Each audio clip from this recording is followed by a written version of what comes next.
Msangombe Nabignon, que la paix soit avec vous. Merci à tous ceux qui ont bien voulu me rejoindre ce soir pour regarder cette vidéo, ce direct citoyen. Je vais commencer par quelques observations et précisions. J'ai beaucoup de retours des vidéos de direct citoyen qui sont à la fois partagées sur la chaîne YouTube Abdelaziz Moundé Djibam et sur cette page Facebook Abdelaziz Moundé. Je voudrais préciser un certain nombre de choses à ceux qui ont pris l'habitude à la fois de m'écouter et qui font un certain nombre de retours, y compris au mien.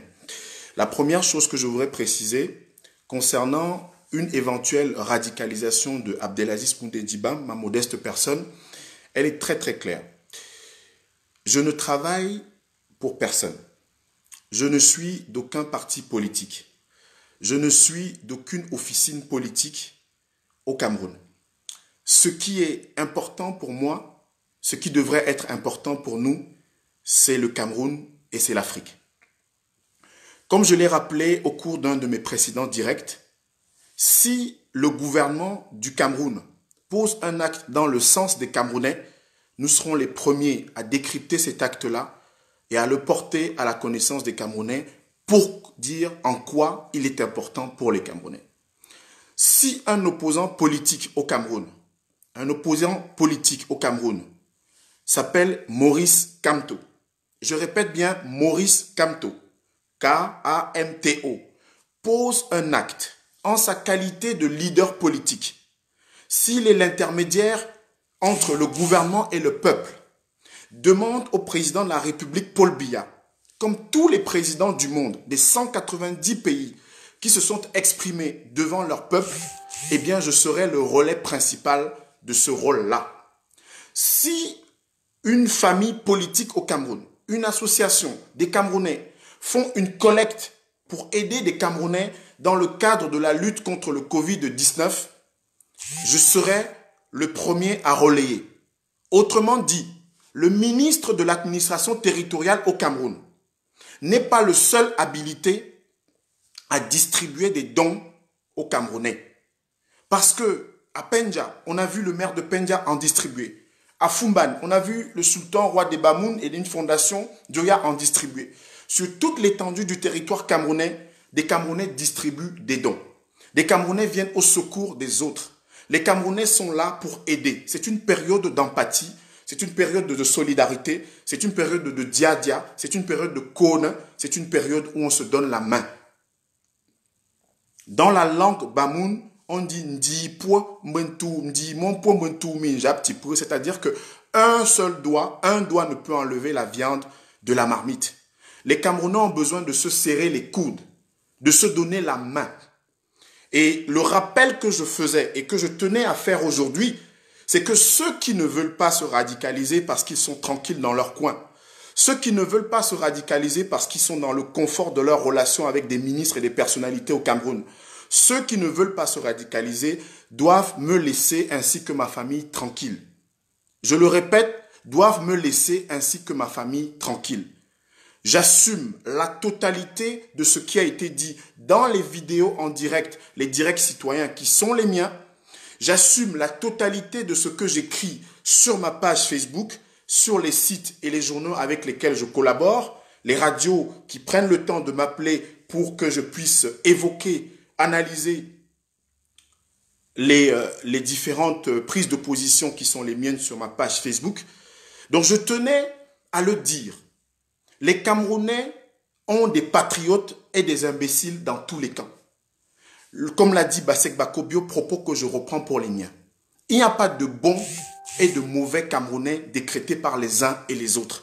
Il y a des Camerounais qui s'engagent pour leur pays et M. Atangandi n'est pas meilleur Camerounais que M. Cabral Libi. M. Atangandi n'est pas meilleur Camerounais que Maurice Kamto. M. Atangandi n'est pas meilleur Camerounais que Serge Espoir Matomba. M. Atangandi n'est pas meilleur Camerounais que ma propre personne ou que M. Joshua Oshi. Il n'y a pas de meilleur Camerounais décrété par le ministre de l'administration territoriale. Je tiens à le répéter. Ce soir, avant de commencer cette vidéo en direct, parce que comme vous êtes nombreux à écouter, vous êtes nombreux à suivre, vous êtes nombreux aussi à me donner vos avis. Et je remercie l'ensemble de celles et de ceux qui ont l'habitude de s'exprimer à mon égard à travers des messages, qui ont l'habitude de m'appeler, qui ont l'habitude de m'envoyer des mails pour me dire ce qu'ils pensent de l'action citoyenne qui est la mienne. Je tenais encore à le rappeler pour que ce soit entendu. Ma modeste personne, Abdelaziz Moundendjibam, est une personne qui est libre de ses opinions, qui travaille depuis une vingtaine d'années comme journaliste et qui travaille depuis une quinzaine d'années comme militant engagé sur un certain nombre de dossiers liés aux droits de l'homme, à la valorisation du patrimoine, sur lesquels je reviendrai très très souvent au cours de mes directs. Il ne faut pas que ceux qui se planquent, que ceux qui se cachent, que ceux qui sont lâches prétendent que les autres sont radicaux, tout simplement parce qu'ils s'expriment sur les questions du Cameroun. Je m'exprime sur les questions de mon pays, qui n'est pas celui uniquement de Paul Biya, qui n'est pas uniquement celui de Kavaïege Djibril, qui n'est pas uniquement celui de Nian Difendi Marcel, des membres du gouvernement camerounais, de M. Atangandi en l'occurrence, ou de M. Jacques Famé Nongo. Les Camerounais ne doivent plus simplement être des habitants de leur pays, mais des citoyens de ce pays. Quand on est citoyen, on peut répondre de ses actes, on peut demander des comptes à son gouvernant, on peut demander des comptes à son gouvernement, on a droit à l'information, on a droit à interpeller, on a droit d'interpeller le chef de l'État et pas attendre que M. Emmanuel Macron fasse injonction à son ambassadeur pour aller rencontrer le président de la République et qu'il sorte de son terreau, sorte de sa tanière, sorte de son confinement pour rencontrer les Camerounais. De manière claire, de manière sereine, de manière tout à fait responsable, je suis de ceux qui pensent que le président de la République, Paul Biya, n'a pas raison de rester dans son terreau. Je suis de ceux qui pensent que le président de la République, Paul Biya, a été irresponsable et a été défaillant dans la gestion de cette crise parce que quand on est un père de famille, on se lève pour s'occuper de ses enfants. Je suis de ceux-là, je l'assume et j'assumerai mon propos. Le président de la République, Paul Biya, n'est pas plus président que Emmanuel Macron qui a commis son ambassadeur Guilou pour le rencontrer. Il n'est pas plus président de la République que M. Idriss Déby du Tchad. Il n'est pas plus président de la République que M. Ali Bongo. Il n'est pas plus président de la République que M. Sassou Nguesso. Il n'est pas plus président de la République que la centaine de présidents de la République qui se sont exprimés devant leur peuple dans cette crise, cette pandémie aux allures de cataclysme mondial qui a débuté en novembre 2019, d'où le nom Covid-2019 baptisé par l'OMS en mars dernier. Ce Covid-19 qui tue, qui a déjà tué plus de 200 000 personnes dans le monde, qui a touché déjà 3 millions de personnes, et au Cameroun, où on est à près de 2000 personnes. 2000 personnes touchées. Voilà ce qu'est un citoyen. Un citoyen, ce n'est pas celui qui a à plat ventre. Un citoyen, ce n'est pas celui qui demande que le président vous connaisse ou vous reconnaisse. Un citoyen est celui qui existe en soi et pour soi, par lui-même, parce que la Constitution de notre pays lui attribue ses droits et devoirs. Chaque Camerounais doit avoir en tête que dans le préambule de la Constitution du 18 janvier 1996, portant en révision de celle du 2 juin 1972 et amendée le 14 avril 2008, chaque Camerounais doit avoir ce que nous appelons le préambule, dans le préambule, ce qu'on appelle le bloc de constitutionnalité. Les Camerounais doivent se départir de leur peur. Les Camerounais doivent arrêter d'appeler et d'interpeller les autres sur le radicalisme des uns et des autres. Chaque Camerounais a le droit d'interpeller les gouvernants et les dirigeants de son pays. Chaque Camerounais ne doit, quand on est en France, vous voyez les Camerounais qui parlent de la politique française, ils connaissent toutes les idéologies de gauche à droite, toutes les nuances de gris de la vie politique française. Mais quand il s'agit de la vie politique camerounaise, on vous parle de Bamileke, de Douala, de Bamoun. On attribue à chaque homme politique la couleur, l'odeur de son ethnie, de sa tribu. Non. Nous sommes de ceux qui refusent cela. Et nous sommes de ceux qui refuseront toujours cela. Quand nous nous exprimons, ce n'est pas parce que nous avons un problème à la maison ou un problème avec nos frères, nos sœurs ou nos femmes. Quand nous nous exprimons, c'est en tant que citoyens camerounais. C'est en tant qu'Africains. D'avoir une dépression. Nous n'avons pas besoin d'avoir une pression quelconque. Nous n'avons pas besoin d'avoir de l'argent ou pas dans les poches pour nous exprimer sur la situation du Cameroun. Alors, ces précisions faites, ce soir, ce direct citoyen porte sur une question grave. Une question d'une haute importance qui n'a pas souvent les faveurs des médias.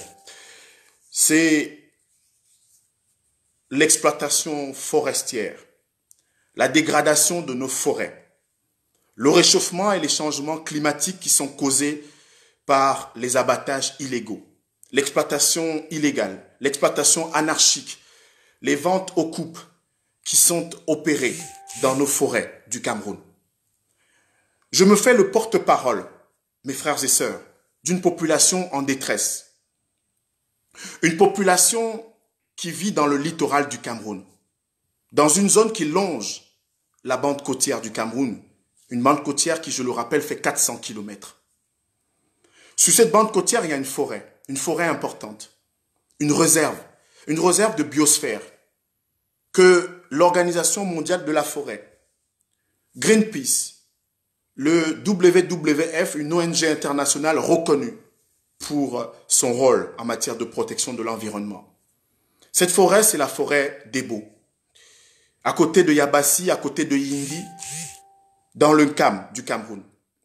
Les populations d'Ebo ont été déportées. Les populations d'Ebo ont été littéralement chassées. Les populations d'Ebo ont été déplacées depuis de très nombreuses années, depuis 1963 précisément. À cette époque-là, il y avait des Camerounais qui se battaient pour l'indépendance. Il y avait des Camerounais qui se battaient pour chasser la France hors du Cameroun. Il y avait des Camerounais qui voulaient une indépendance totale et souveraine de notre pays. Le sous-préfet, à l'époque, avait fait partir les populations. Elles sont allées s'installer dans la Sanaga maritime, à Sombengue, à Pouma, à Edea. Elles sont allées s'installer dans le Vouri, à Douala notamment, et ses environs. Elles sont allées s'installer également dans le Mungo, à Loum, à Penja, à Mbanga, à Mombo. Elles sont allées s'installer dans différentes régions, dans différents départements, arrondissements du littoral. Aujourd'hui, ces populations sont meurtries dans la détresse. Elles se sont battues. Ces populations à qui la loi 94-01 du 20 janvier 1994 portant sur l'organisation forestière de la faune et de la pêche au Cameroun, cette loi qui était censée les protéger, la loi de 94, notamment en ses articles 31 à 39, justement sur les droits de ces populations sur ces forêts dites communautaires. Ces populations aussi qui en 2006 ont été, par leurs représentants, reçues par le secrétaire général de la présidence de la République du Cameroun. À l'époque, le secrétaire général de la présidence avait été très très clair sur le fait que la forêt d'Ebo allait désormais porter l'appellation de parc national, au même titre que les 16 parcs nationaux du Cameroun. Les parcs nationaux qu'il serait exhaustif de citer ici. Des parcs nationaux comme ceux de Ouaza, de Kalamaloué ou de Bumbadjida. Ce parc national allait être reconnu comme une forêt de conservation et non une forêt de production. Parce que là-bas, les perroquets gris, parce que là-bas, les gorilles des plaines, parce que là-bas, les chimpanzés et les éléphants de forêt contribuent à cette biosphère dont le Cameroun, le pays de Francis Bébé, est l'un des pays les plus reconnus dans le monde, disposant, comme les autres pays du bassin du Congo, de cette appellation de poumon de la planète, de deuxième poumon de la planète. Oui, notre pays, le Cameroun, avec 7 autres pays d'Afrique centrale et d'Afrique australe, constitue sur une zone de 4 millions de kilomètres carrés avec 92 millions d'habitants dans le bassin du Congo, c'est-à-dire avec l'Angola, avec le Burundi, avec la République démocratique du Congo, avec le Congo-Brazzaville, avec le Rwanda, avec la Centrafrique, notamment avec la Tanzanie. Le Cameroun constitue l'un des 9 pays qui constituent le bassin du Congo. Le bassin du Congo sans lequel, aujourd'hui, vous et moi, en allant en vacances au Cameroun, vous et moi en vivant en France, vous et moi en vivant en Italie, vous et moi en vivant dans n'importe quel pays du monde, sans lequel le climat se serait déjà rehaussé à une température invivable. Oui, une température invivable parce que notre pays, en créant en 1992 un ministère dédié à l'environnement et aux forêts, avait pris la mesure d'un processus qui résultait de Stockholm en 1974, avec une pointe en 1992 au sommet de la Terre de Rio, sommet auquel participait le Cameroun.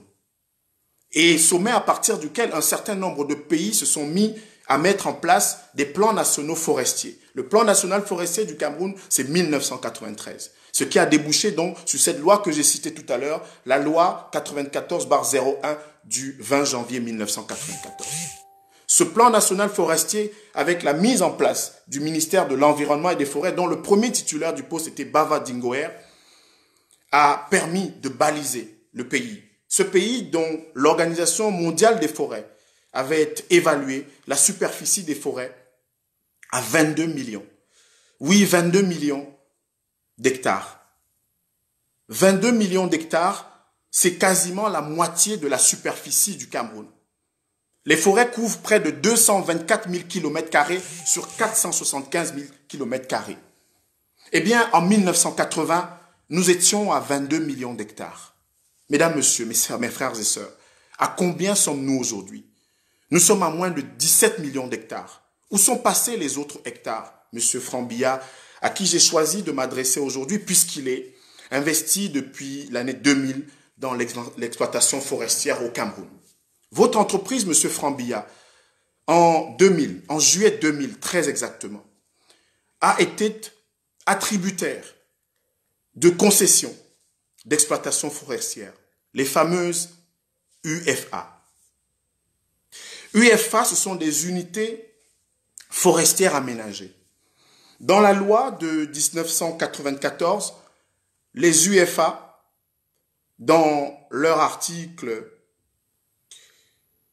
45, 46, couvrent pour 15 ans renouvelables des superficies allant jusqu'à 200 000 hectares.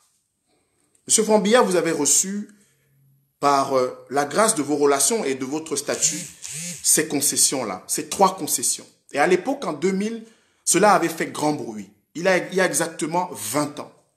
Cela a fait grand bruit comme l'attribution de concessions, parce que la vôtre, 08, que le rapport de Greenpeace, WWF, et puis également de l'observateur indépendant en matière de forêt au Cameroun, mis en place à partir des années 2004-2005, eh bien, les concessions 08, 03, 12 et le permis 10 057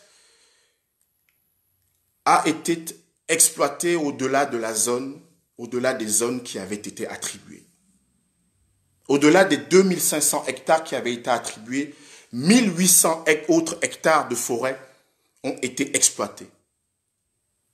Et cela, comme l'ensemble des entreprises forestières de notre pays, monsieur Frambilla. Les entreprises forestières de notre pays, de votre pays, de notre pays, de mon pays, le Cameroun, ne respectent aucunement la loi.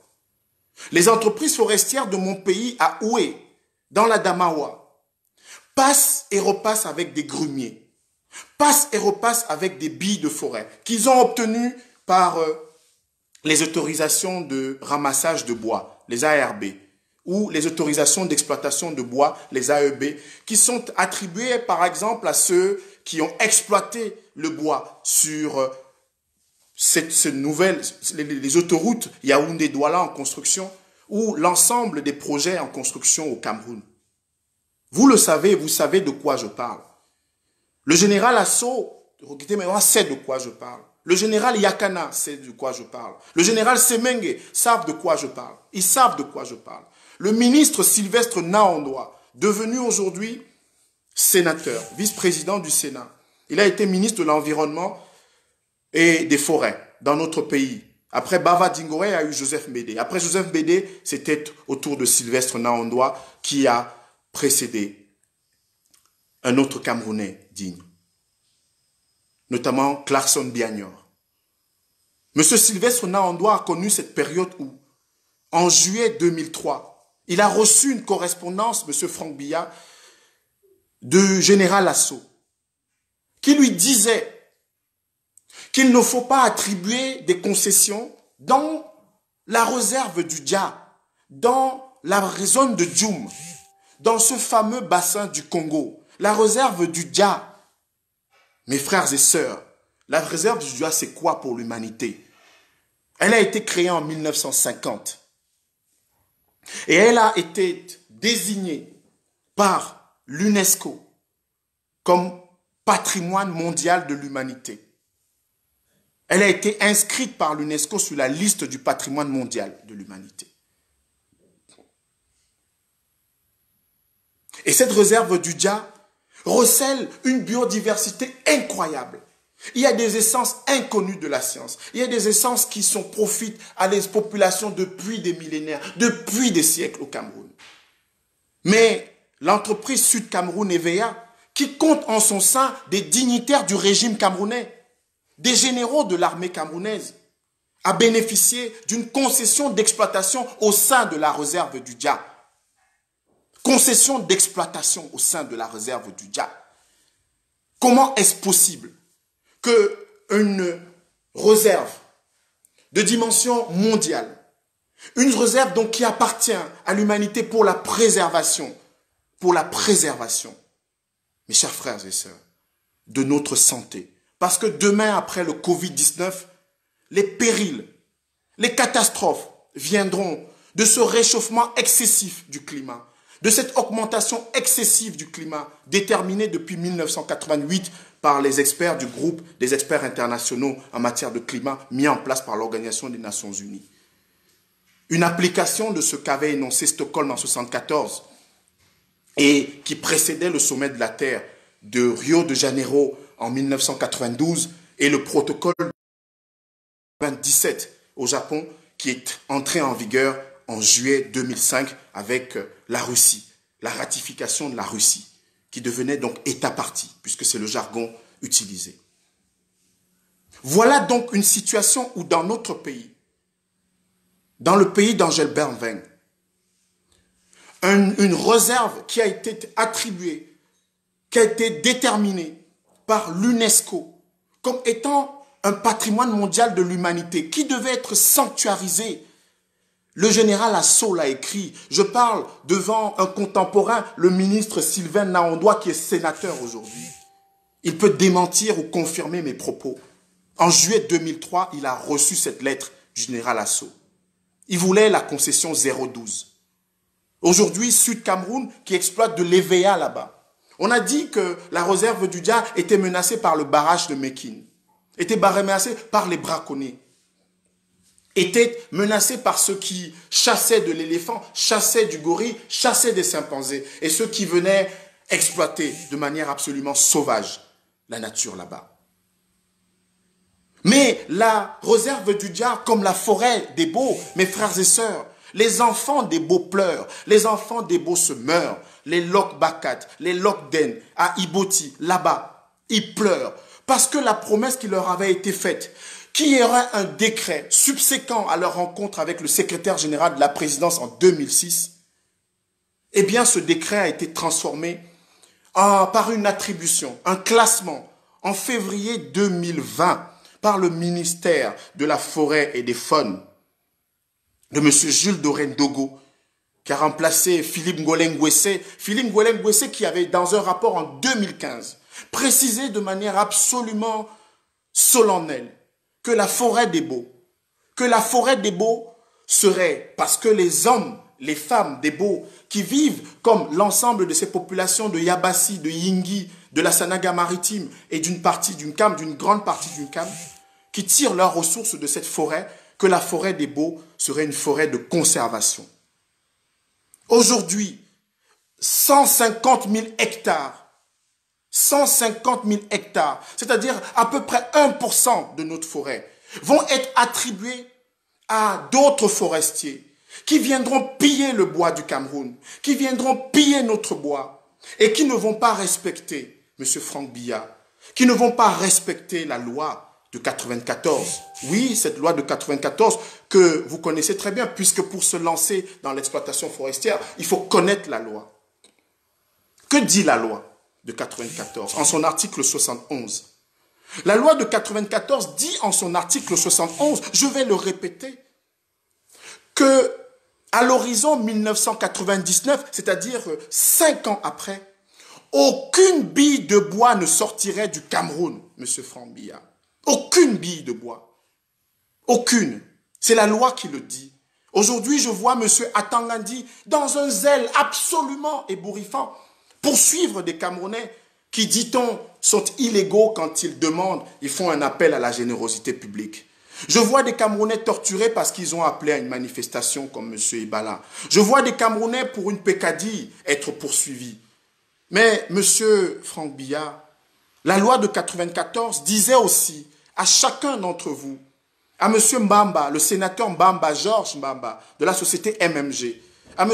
Assam Bonivan Vondo, de la société, la compagnie forestière Assam, à M. Azim de la SFH, la société financière forestière Azim, à M. Fokou, de la société de transformation et de bois Fokou. Il disait qu'en 99, plus aucun bois du Cameroun ne sortirait en l'état.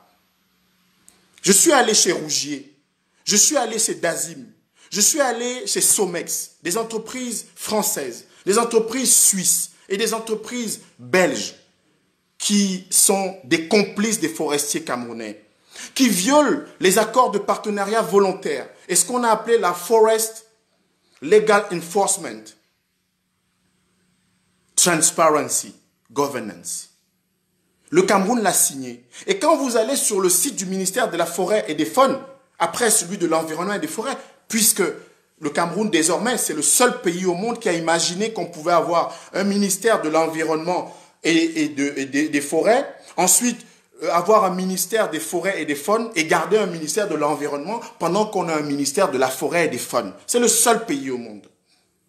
Et bien, sur le site, on peut retrouver, parce que la loi, le droit à l'information de chaque Camerounais, tout à l'heure, à l'ouverture de mon direct citoyen, j'ai dit qu'en tant que citoyen camerounais, je ne suis pas un habitant du Cameroun. Je suis un citoyen du Cameroun, c'est-à-dire quelqu'un qui a droit à l'information sur ce qui se passe. Droit à l'information sur comment on est géré. Droit à l'information sur comment on est pillé, éventuellement. Droit à l'information sur la gouvernance forestière.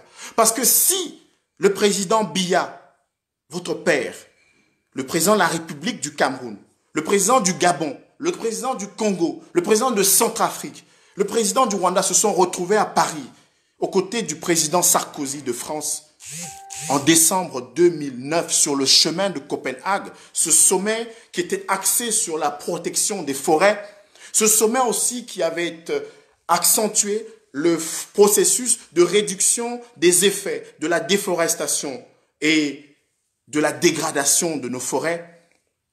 Eh bien, s'ils avaient pris l'engagement, ce n'était pas pour que nous puissions violer cet engagement dans notre pays, aussitôt retourner à Yaoundé, aussitôt rentrer dans nos pays, à Libreville, à Bangui, à Brazzaville, à Kinshasa, à Bujumbura, à Kigali, ou à Luanda, ces pays qui constituent le bassin du Congo. Ce n'était pas pour les violer instamment. Parce que quand on a des généraux, quand on a des pontes du régime, quand on a vous, le fils du président Biya, quand on a les neveux du président Biya, quand on a un certain nombre de personnalités qui acceptent que dans notre pays, les observateurs indépendants qui ont été mis en place par la loi, par le processus justement de préservation de ces forêts, de la prédation des hommes, le processus de préservation de la planète, puisque la question du réchauffement climatique, c'est l'augmentation excessive de la température océanographique et atmosphérique. C'est-à-dire que la Terre ne peut plus absorber cet excès de température. Et ça crée des désordres. Regardez, nous étions le pays avec la plus grande pluviométrie au monde à Dibuncha. À Dibuncha, là-bas vers le mont Cameroun, il ne pleut plus autant. Les saisons sèches et les saisons de pluie sont déglinguées au Cameroun. On ne sait plus. Comme dans cette chanson de Salabekono de 94, où il pose des questions. Montenam, Monineve, où est passée la raison, où est passé l'argent?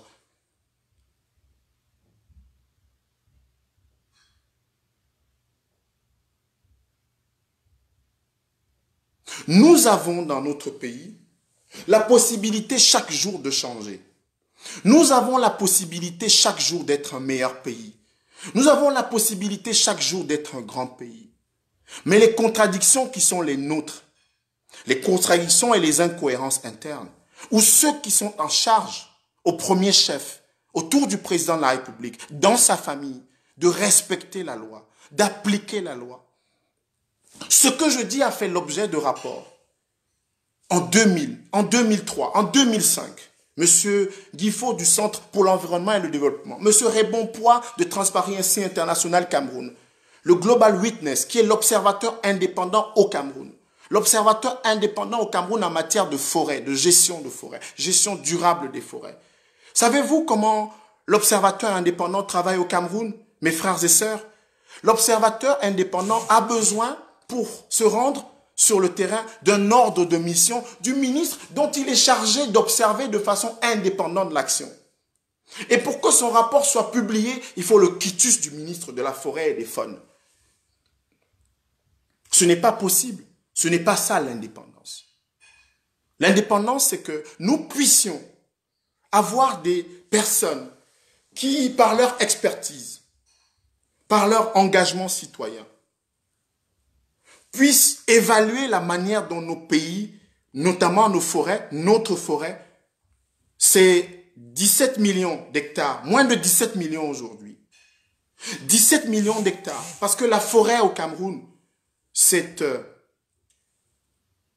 une manne financière, mais un désastre pour des populations comme celle des Baux. La forêt, c'est pratiquement 5% de la richesse produite au Cameroun, du PIB, du produit intérieur brut. C'est-à-dire que quand on produit 100 francs au Cameroun, 5 francs viennent de l'exploitation forestière. C'est 30% en dehors du pétrole de nos recettes d'exportation. 30%. C'est-à-dire que quand on exporte 100 francs, on a 30 francs qui viennent de cette exploitation forestière. Mais il faudrait qu'elle soit durable. Il faudrait qu'elle soit responsable. Il faudrait que nous qui appartenons au bassin du Congo, ces 9 pays qui constituent le deuxième poumon de la planète après l'Amazonie, le deuxième massif forestier dans le monde. Il faudrait que ce qui s'est passé à Copenhague en 2009, ce qui s'est passé à Paris en 2015, avec la signature par le Cameroun, qui faisait partie des 195 pays qui ont signé l'accord des parties, qui n'était pas un accord contraignant, mais un accord global pour la première fois. Parce que Kyoto a tenté un accord contraignant en 1997 et c'est entré en vigueur, comme je l'ai dit, en juillet 2005, mais les pays ne l'ont pas respecté.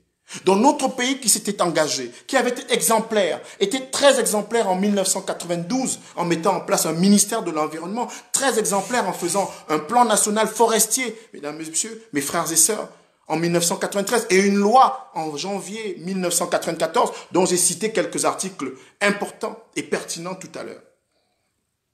Et un pays où le président Ahidjo, dans le cadre du 3e plan quinquennal, parce que le Cameroun avait une politique économique, sociale et culturelle orientée par des plans quinquennaux qui résultaient du Fonds d'investissement et de développement social de la France de 45 à 53, de 18 et 16 milliards, entre 45 et 53. Et à partir de 1960, le Cameroun s'est mis à projeter son développement, à doubler dans son objectif de 60 à 1965, puisque c'est le premier plan quinquennal, de 60 à 1965, à doubler le revenu en 20 ans, de 60 à 80. Et dans le 3e plan quinquennal, de 280 milliards de francs CFA, le premier plan quinquennal ayant mobilisé 53 milliards, le 2e plan quinquennal de 65 à 1970 ayant mobilisé 128 milliards, et le 3e plan de 280 milliards, il y avait des opérations, la Révolution verte, l'opération Sahel vert. Il fallait reboiser ce Nord Cameroun, ces zones de savane. Il fallait également préserver la forêt. On a créé l'Office national de régénération des forêts. L'Office national de régénération des forêts, l'ONAREF, qui a été remplacé par l'Office national de développement des forêts en 1992 et puis par l'Agence nationale de développement des forêts, l'ANAFOR, à partir de 2003-2004. Dans notre pays, il y avait ce train qu'il suivait. Mais en parallèle de cela, les généraux, ceux qui appartenaient à la famille présidentielle, des ministres, les membres de la préfectorale, préfets, gouverneurs, sous-préfets, se sucraient se nourrissaient des mamelles, des éléphants, des gorilles, des chimpanzés dans notre forêt. Ils attendaient qu'il y ait un projet autoroutier, un projet de route pour venir bénéficier des autorisations d'exploitation de bois ou des autorisations de ramassage de bois. Ces plans quinquennaux qui ont été 6 plans quinquennaux, évidemment 6 plans quinquennaux, dont 5 qui ont été exécutés puisque à partir de 1987, le Cameroun est rentré dans ce qu'on a appelé les plans d'ajustement structurel. Et donc dans ce cadre-là, notre pays avait imaginé, avait vu grand, avec un office de régénération des forêts. Puisqu'en 1980, je vous ai dit tout à l'heure, et ça résulte de rapports de l'Organisation mondiale des forêts, de la Banque mondiale en 1995, le Cameroun avait une superficie de 224 000 km² consacrée à la forêt. Plus de 20 millions d'hectares. Aujourd'hui, nous sommes à moins de 17 millions d'hectares. Ils ont tout coupé. Certains parmi vous, monsieur Frambilla, vous avez tout coupé. Il fait chaud aujourd'hui dans le Noun. La société d'exploitation forestière du Noun a tout coupé à Massangam. Le climat s'en est trouvé bouleversé. Le microclimat de la zone du Noun s'en est trouvé bouleversé. Et ceux qui se sont enrichis ont privé l'État du Cameroun selon un rapport, des rapports constants. Depuis 2000, le Cameroun perd entre 100 et 200 milliards par an de l'exploitation illégale de nos forêts, de l'exploitation anarchique de nos forêts et de la vente et des coupes sauvages. Le Cameroun perd entre 100 et 200 milliards de ces pénalités qui ne sont pas payées, monsieur Frambilla. Monsieur Assam Vondo, monsieur Mbamba, monsieur Fokou et bien d'autres. En 2003, les fameuses pénalités 2003-2004, des pénalités qui allaient de 34 millions de francs CFA à 2,5 milliards n'ont pas été payées entièrement par les sociétés forestières au Cameroun. La compagnie forestière Assam a été imputée, a été frappée d'une pénalité de 100 millions, alors que le préjudice pour l'État du Cameroun était de 17,2 milliards de francs CFA. 17,2 milliards de francs CFA. Voilà donc dans notre pays où la forêt qui représente un poumon, je l'ai dit pour les enjeux du bassin du Congo, 4 millions de kilomètres carrés. C'est le deuxième massif, c'est le deuxième poumon de la planète. C'est-à-dire que sans les tourbières, sans les forêts du bassin du Congo, l'humanité serait déjà dans un autre péril pire que le coronavirus. Le Cameroun se permet encore aujourd'hui, après avoir perdu en 20 ans, près de 2500 milliards, du fait qu'on ne paye pas suffisamment les impôts, du fait qu'on ne transforme pas le bois, comme on l'a dit. On l'a dit en 1994 qu'à l'horizon de 1999, 5 ans après, dans son article 71, la loi de 1994 disait qu'aucune grime n'irait en Suisse, aucune grime n'irait en Belgique, aucune grime n'irait en France, aucune grime n'irait en Chine, aucune grime n'irait aux Philippines. Dans l'accord de partenariat volontaire et du FLET dont j'ai explicité l'acronyme tout à l'heure, les choses étaient claires. La transformation du bois, au moment où on parle de Made in Cameroun. Regardez à Paris, regardez les hôtels, les grands hôtels dans notre pays d'accueil, la France.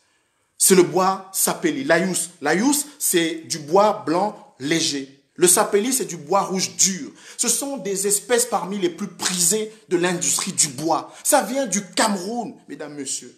Les billes d'ayous et de sapelli sont prisées. Ce sont des centaines de millions, des milliards de francs CFA. Mais regardez une vidéo. Une vidéo de Canal 2 récente nous montre un village dans la Damawa, à la frontière entre la Damawa et la zone forestière du Cameroun, c'est-à-dire en Gambetikar, un village qui s'appelle Oué. C'est même pas le Moyen-Âge, parce qu'en Afrique, ce qu'il faut dire aux uns aux autres, c'est que quand on dit moyenâgeuse, c'est qu'il y avait des conditions qui étaient déjà modernes, avancées en Afrique au Moyen-Âge. Nous ne sommes pas dignes de nos ancêtres parce que nous avons laissé ces populations vivre dans la détresse, la pauvreté la plus absolue. Et nous passons avec des grumes, des camions qui coûtent des milliards, qui transportent des milliards. Et nous ne sommes pas capables dans notre pays d'offrir le moindre dispensaire à ces populations que nous exploitons, à ces populations que nous pillons. Ce documentaire, il a été diffusé par la chaîne Canal 2. Et ce documentaire nous dit à Oué. C'est une cabane. Regardez, on est à Oué. De terre pour les murs, des pailles pour coiffer. Quelques lattes sont sur le toit. Finition assurée par quelques affiches sur le mur et des rideaux blancs aux portes. Ça fait un hôpital façon du village Oué, arrondissement de Gambetika, dans le département du Bas-Mekim, région du Centre. On l'appelle ici l'hôpital La Grâce, le seul de la contrée. Le bâtiment qui appartient à un particulier croque chaque mois 2000 francs aux responsables. C'est le maire du village qui nous a donné la maison en location. Notre centre de santé un peu plus loin qu'on essaie de construire, mais à coup de moins, nous sommes fauchés, coup de moins. Lui, c'est Docta, le seul personnel qui assure la permanence du travail ordinaire. Un ingénieur biologiste à la base devenu le symbole de la médecine dans ce village. Ici, son univers sacré, constitué dans une pièce d'1 mètre sur 2. Juste une table, un fauteuil de fortune et une pharmacie d'urgence. De quoi se débrouiller face aux souffrances des patients. Quand on arrive de son peu, il nous accueille vraiment, mais ce qui est marrant chez lui est que il y a certaines maladies qui n'ont pas tout de ces produits. De lit ici, encore sans malade. Mais la file, soin en gars naturel, est en attente de consultation. C'est la routine pour l'homme soignant. Par jour, on peut dire on reçoit en moyenne 4-5 malades. Il y a les cas de blessures, il y a le typhoïde, plusieurs maladies quoi. Tout cela passe par la débrouillardise. Difficile de croire qu'on est là dans l'un des fiefs de l'exploitation forestière au Cameroun. Les exploitants qui sient jusqu'au bois sauvage, qui portent en grume, mais ils n'arrivent pas à nous. On en perd assurément le verbe, soucieux de l'avenir et de la santé de ces gamins.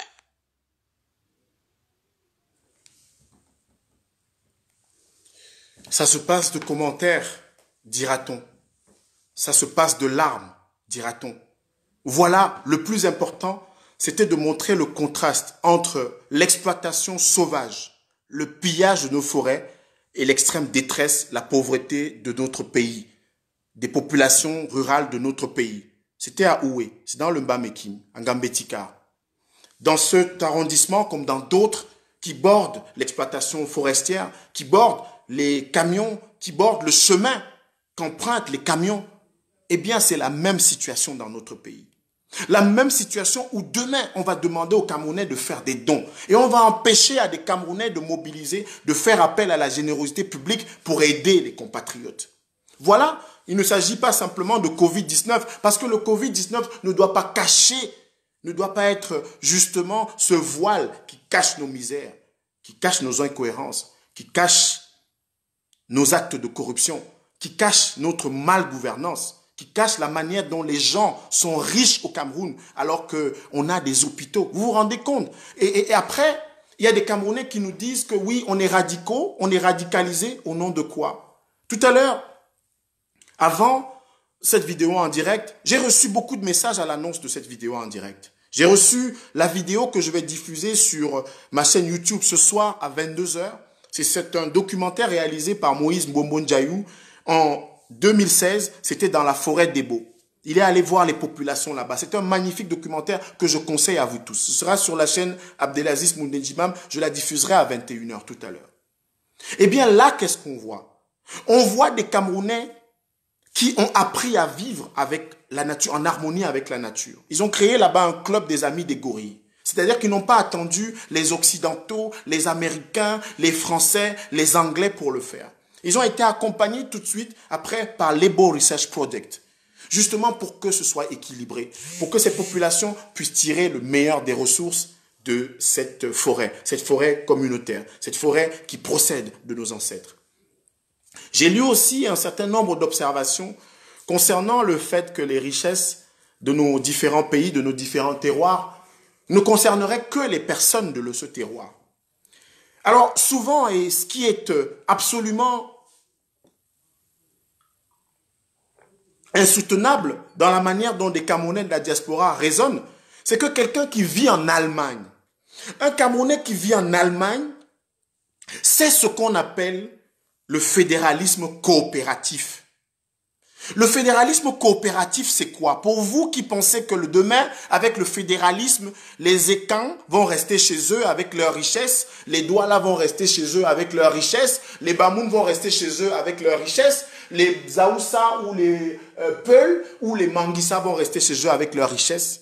C'est quoi le fédéralisme coopératif? Le Nigeria l'applique en prélevant, si la forêt d'Ebo a du pétrole par exemple, on prélève une partie qu'on laisse dans l'État fédéré et une autre pour la solidarité et la péréquation entre les régions. C'est ça la solidarité africaine que l'Allemagne applique.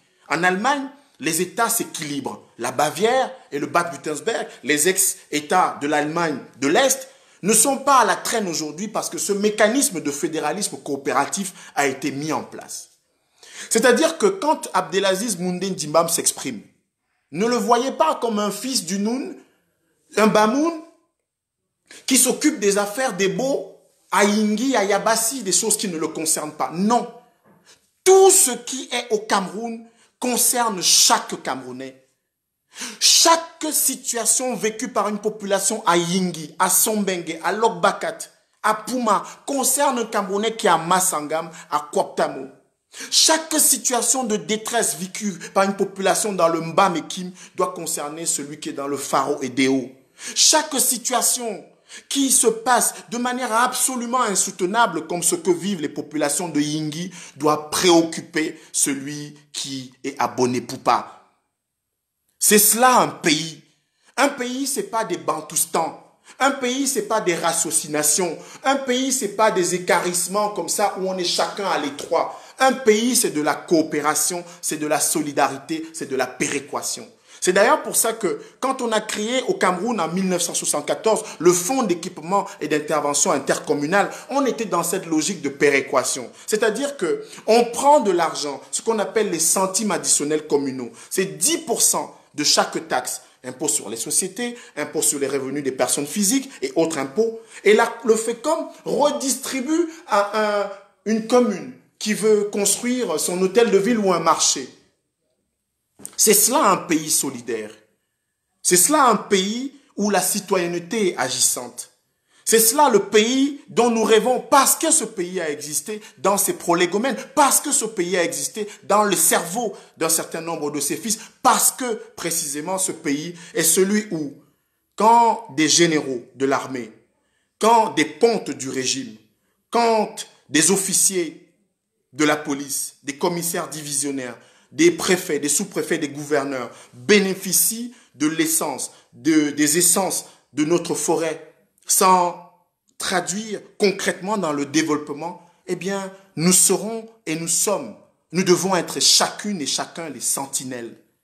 Nous ne devons pas attendre que les ONG occidentales comme Greenpeace, qui en 2005 a mis au jour, M. Fambia, les irrégularités de votre société ingénierie forestière. Nous ne devons pas attendre que les programmes d'accords de partenariat volontaire et du Forest Law Enforcement Government Transparency de l'Union européenne, parce que l'Union européenne s'est dotée d'outils. C'est doté d'outils pour dire qu'au sens de la loi de 94 dans son article 71, puisqu'il ne faut plus que des bois, des billes entrent dans l'Union européenne en l'état, dont ces grumiers qui traversent Oué de façon honteuse.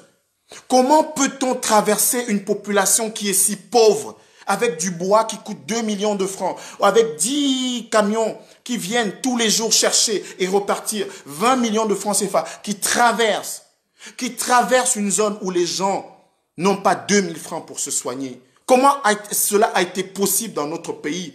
Un pays de 22 millions d'hectares de forêt en 1980, qui en a 16 millions et demi aujourd'hui.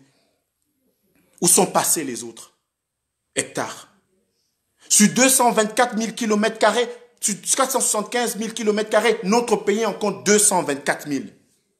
Et la forêt s'amenuise. Le bassin du Congo s'amenuise entre 1 et 5% par an.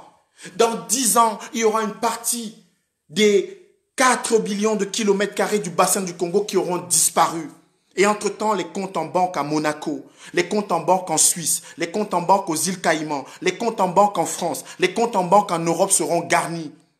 Et les populations seront sous terre, percluses de maladies, percluses de pauvreté, alors même que le document de stratégie pour la croissance et l'emploi en 2010 était clair sur la réduction de la pauvreté à un niveau socialement acceptable à l'horizon 2020. C'est-à-dire qu'en 2020, les populations de Oué, M. Frambilla, devaient bénéficier d'ingénierie forestière. Votre entreprise et d'autres, de la COFA, de Azim, de Rouget et d'un certain nombre de groupes chez nous, d'investissements massifs en matière de développement local. C'est vous les forestiers qui devrez financer ces régions. C'est vous les forestiers qui devrez financer ces communes. D'où vient-il que dans notre pays, des personnes importent d'Europe de quoi construire leur maison, des personnes importent d'Asie de quoi construire leur château et voient des populations vivre dans une détresse aussi insoutenable, aussi ignoble? Cela n'est pas possible. Sinon pour des personnes qui sont promptes à mettre à l'index, à pointer, à stigmatiser ceux qui relèvent. Ceux qui disent que les populations des Beaux, de Lok-Bakat, les populations pygmées, oui les pygmées, les Baka, les Bagieli, les Bakolo, les Badjan, ces populations vivent dans la réserve du Dja. Elles ont été chassées de leur environnement naturel. La société Sud-Cameroun EVEA, la société Greenfield qui exploite de l'huile de palme dans les abords de la réserve du Dja n'en a rien à foutre, rien à cirer de ces populations pygmées, les Bagieli, les Bakolé, les Baka, ces populations qui étaient les dépositaires ancestraux millénaires, ces populations qui ont les premières accueilli toutes les autres populations au Cameroun. Parce que nous tous au Cameroun, nous sommes venus trouver les Bagieli là sur place, les Badjoué sur place, les Baka sur place. On les a chassés. Ils sont exténués. Ils ne peuvent plus. Ils n'en peuvent plus. Parce que Sud-Cameroun et son EVEA, parce que les réserves forestières aménagées en UFA, unité forestière aménagée, où on vous attribue 2000 hectares, M. Frambilla, comme vous en 2003, et vous allez au-delà des 2000 hectares pour exploiter 1800 hectares de coupe. 1800 hectares en plus. Et les pénalités, les compagnies forestières ne les payent pas dans notre pays. Ne les règlent pas dans notre pays.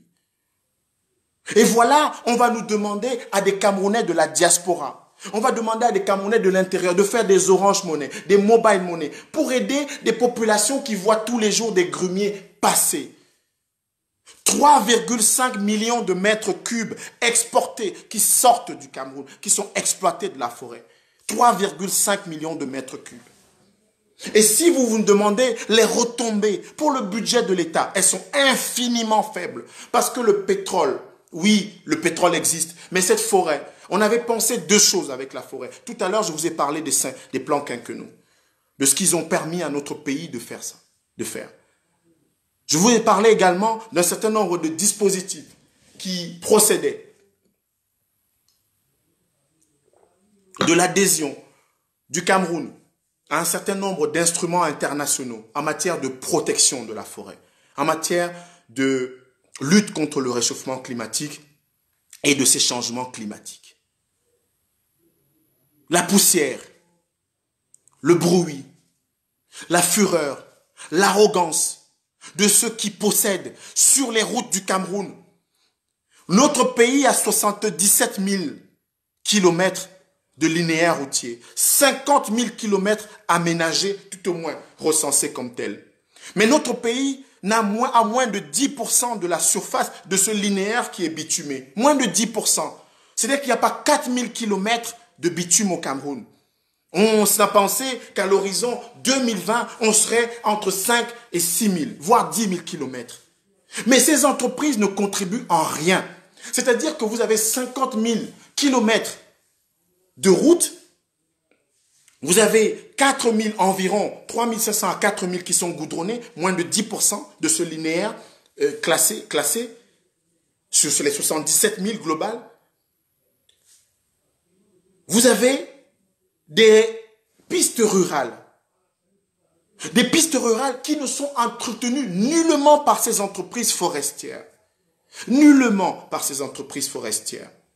Comment va-t-on faire au Cameroun pour ne rester indifférent à ces situations?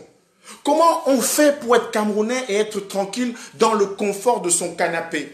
Comment on fait pour être Camerounais et boire son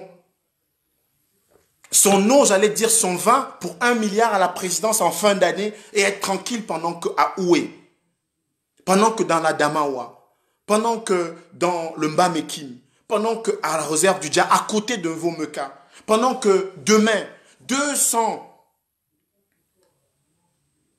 000 hectares, dont 150 000 classés, vont être attribués en 2 concessions.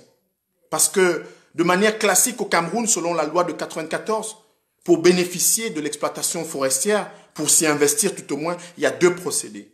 Le premier, c'est l'adjudication. C'est-à-dire que vous avez une vente, c'est-à-dire qu'un appel d'offres qui est lancé. Et les entreprises soumissionnent en fonction justement de leur capacité technique, de leur expertise et de leur surface financière. Vous avez également un processus de vente aux enchères ou d'accord mutuel.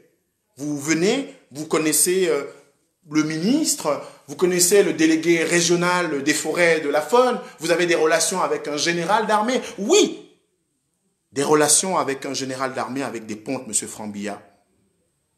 En 2003, M. Jean-Marie Aléocole, qui avait été secrétaire général du ministère et secrétaire d'État à la Défense, a bénéficié de concessions, comme vous, comme le général Yakana, comme le général Asso et bien d'autres officiers supérieurs de l'armée, officiers généraux de l'armée.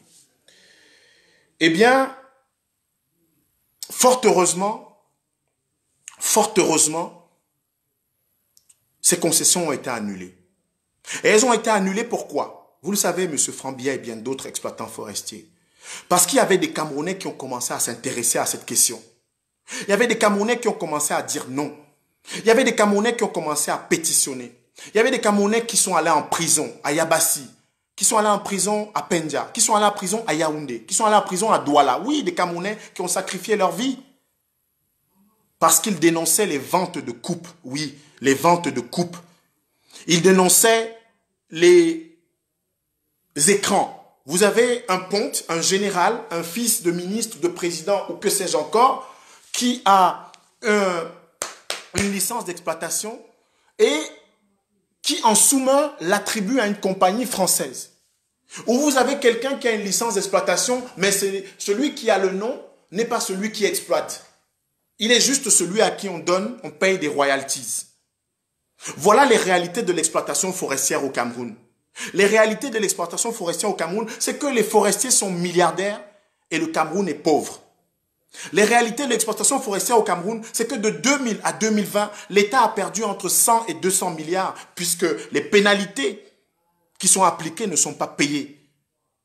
L'État perd sur les évaluations classiques depuis 2005 de Global Witness, c'est-à-dire l'observateur indépendant en matière de forêt au Cameroun, l'État perd en moyenne 59 milliards. C'est-à-dire que ça, c'est des évaluations qui sont faites dans l'immédiat sur les questions de vente de coupe, de dépassement de surface, d'exploitation illégale ou anarchique, où c'est effectivement ces ventes de coupe. Mais quand on élargit le spectre de l'évaluation, on est dans la fourchette des 150 à 200 milliards. Ce sont des évaluations qui sont sérieuses, faites par des organisations non gouvernementales, mais aussi par des organisations de citoyens camerounais qui se mobilisent, par des experts. Le Centre pour l'environnement et le développement au Cameroun, le CED, et d'autres organisations locales. Le FODER, en l'occurrence, dont je salue l'action. Je salue l'action de Transparency International de la branche forêt Cameroun dans sa branche forêt et faune et environnement, qui ont fait un travail absolument remarquable. Remarquable. Pour mettre à la disposition des Camerounais que nous sommes, parce que nous avons droit à cette information. Le droit à l'information au Cameroun, c'est un droit constitutionnel. C'est un droit qui est d'abord attribué par les lois de 90, du 19 décembre 90, mais aussi un certain nombre de lois, de conventions subséquentes adoptées par le Cameroun. Tout à l'heure, j'ai évoqué l'accord de partenariat volontaire par lequel vous pouvez aller sur le site du ministère de la Forêt et des Faunes, l'accord partenariat, l'APV et FLEC, pour lequel il est permis désormais aujourd'hui à chaque citoyen d'aller s'informer.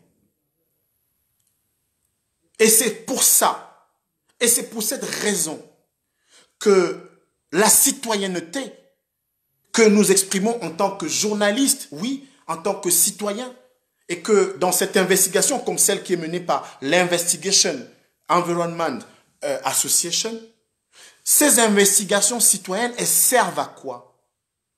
Elles servent à dire aux Camerounais que quand vous avez affaire aux affaires du Cameroun, quand vous avez affaire aux affaires de l'État, quand vous avez affaire aux affaires politiques, il ne s'agit pas de savoir quelle est l'ethnie de l'homme politique. Il ne s'agit pas de savoir quelle est la tribu de l'homme politique. Il ne s'agit pas de savoir quel est le clan de l'homme politique.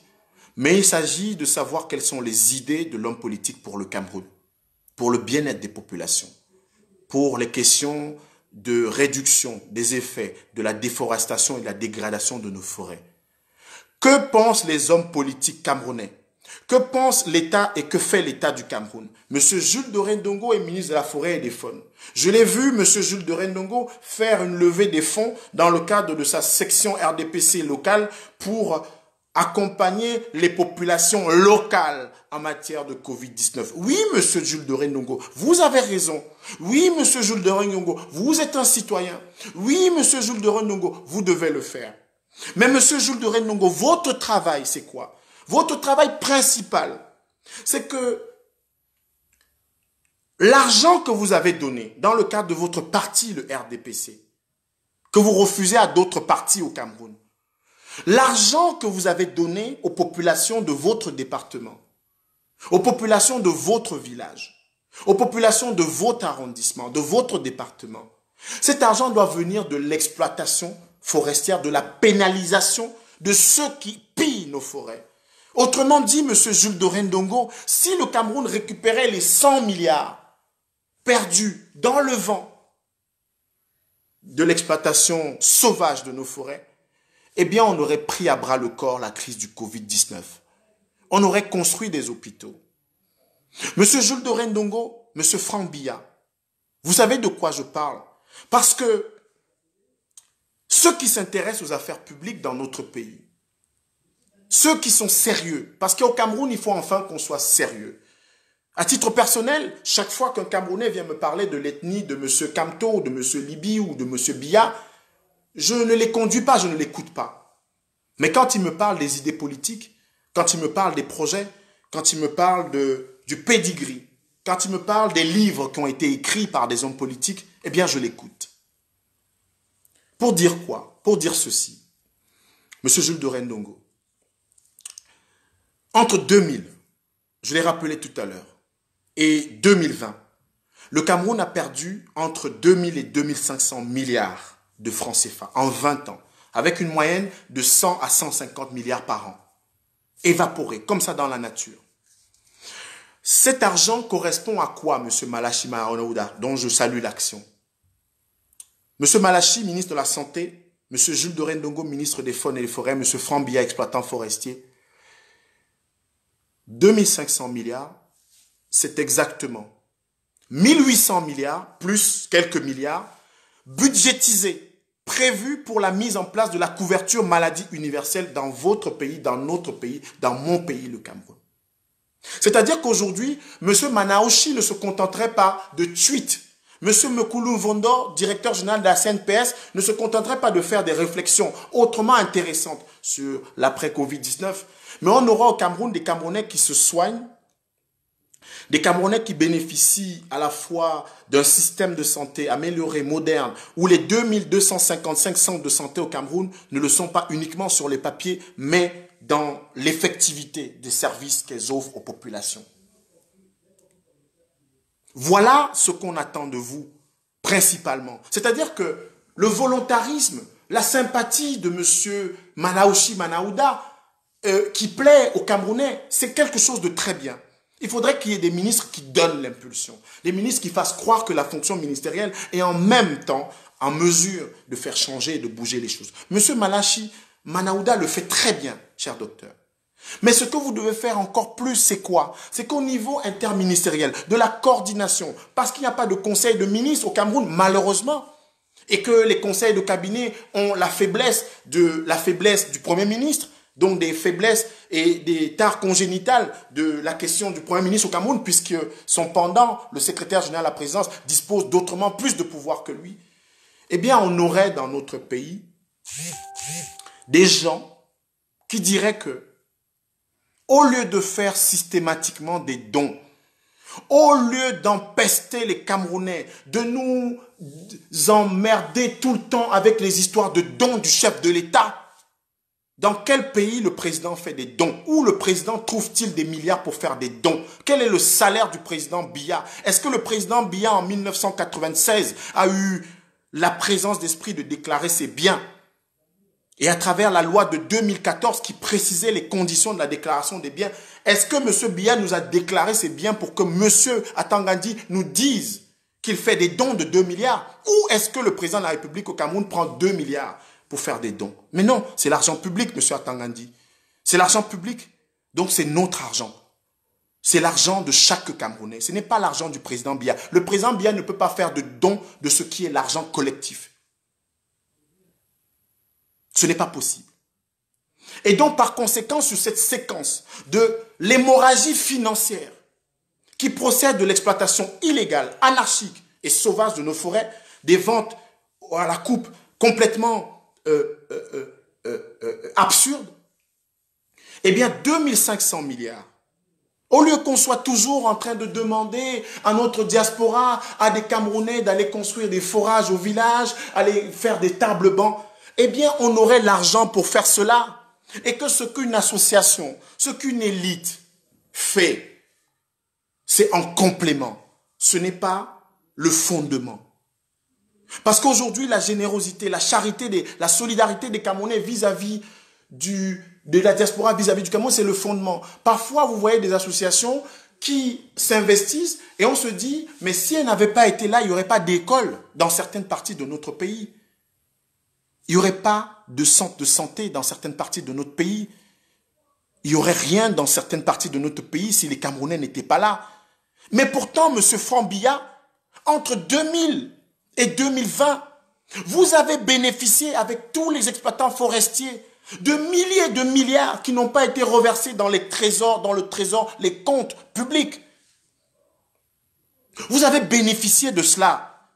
Et M. Jules Doré Ndongo, quand vous allez remettre des dons avec population, c'est infinitésimal, c'est lilliputien, c'est petit comme ça. C'est une fourmi par rapport à ce que le Cameroun aurait pu générer, produire pour ses enfants. Nous sommes là pour ça. Nous ne sommes pas là simplement pour faire la vitrine, pour être la vitrine. Pour être ceux qui parlent des dons à longueur de journée. Nous sommes fatigués d'avoir un pays où tout le jour, à la télévision, ce sont les dons qu'on fait. Ce sont les dons, alors que nous avons de l'argent. Nous avons de l'argent chez des Camerounais qui construisent des villas à 2, 3, 4 milliards au Cameroun. Et vous avez des populations comme à Oué tout à l'heure, c'est passé dans cette vidéo en direct pour ceux qui vont la regarder, qui vont revisionner cette vidéo. Vous avez des populations à Oué qui n'ont pas de centre de santé, qui n'ont pas d'école. Pendant ce temps, l'exploitation forestière au Cameroun génère des milliers de milliards. Incohérence, absurdité, illogique, malgouvernance, quelque chose d'ébouriffant, quelque chose qu'on ne comprend pas. Quelque chose qui sort de la logique. Si on vous explique le Cameroun, vous continuez la phrase. Voilà les questions, M. Jules Doré Ndongo. Quand vous allez faire des dons, M. Atangandi, quand vous allez nous dire que le président de la République a fait des dons de 2 milliards, dites-nous en tant que ministre de l'administration territoriale, où passe l'argent de l'exploitation forestière? L'exploitation forestière pour laquelle nous sommes encore en train d'attribuer avec ce décret, cet arrêté qui a attribué 2 concessions sur 150 000 hectares, 84 000 hectares de la forêt des Baux vont être consacrés à la production, à l'exploitation forestière. À l'exploitation forestière.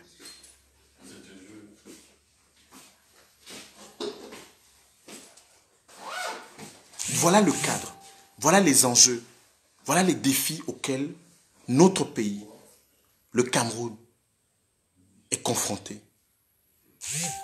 Les défis majeurs et essentiels, nous sommes là pour les décrypter.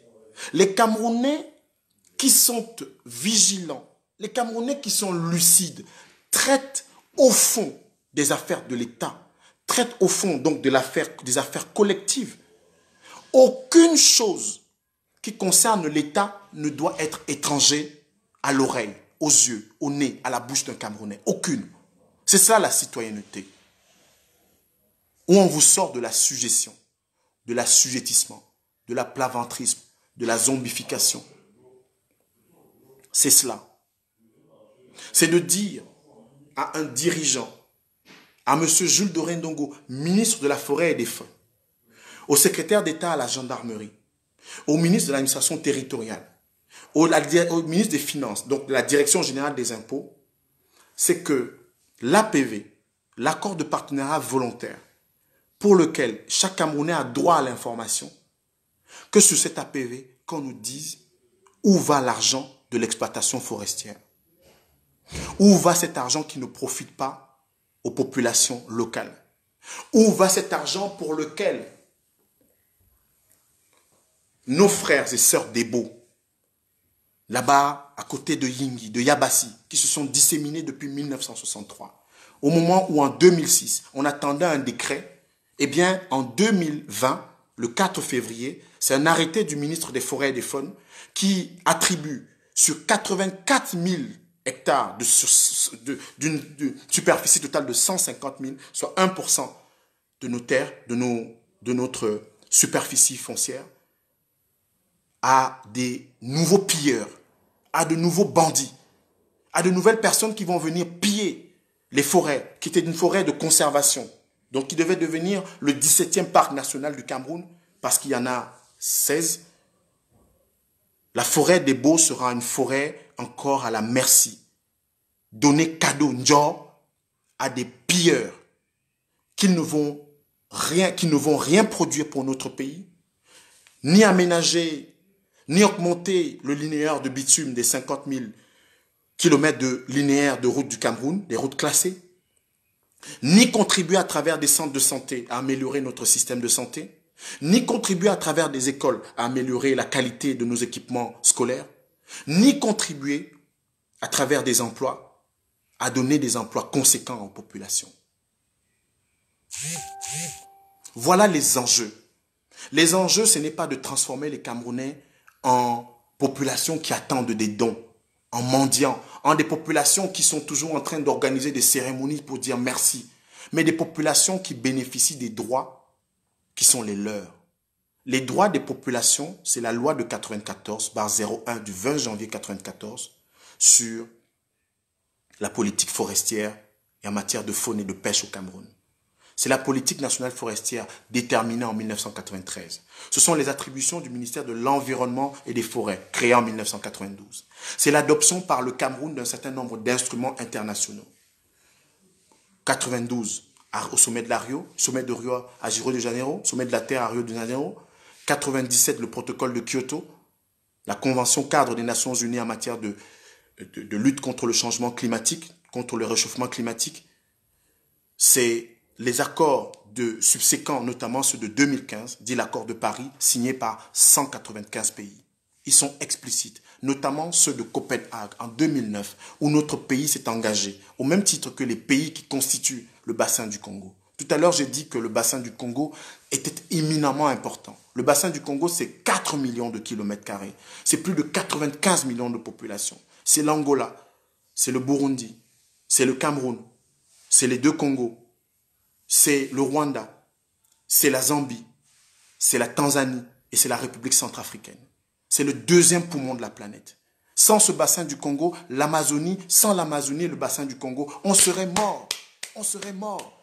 Le réchauffement climatique qui est en train de se générer, on aurait, en plus du Covid-19, une montée des températures. Une montée des températures qui causerait des dégâts. Parce que les dégâts sont géopolitiques. Les populations se battent désormais pour l'eau. Les populations se battent désormais pour, vous voyez, la désertification, ce qu'elle entraîne. ce qu'elle entraîne comme conséquences. Des conséquences écologiques. Tout à l'heure, j'ai parlé des désastres, la dégradation de nos forêts, des conséquences sociales, des conséquences économiques importantes.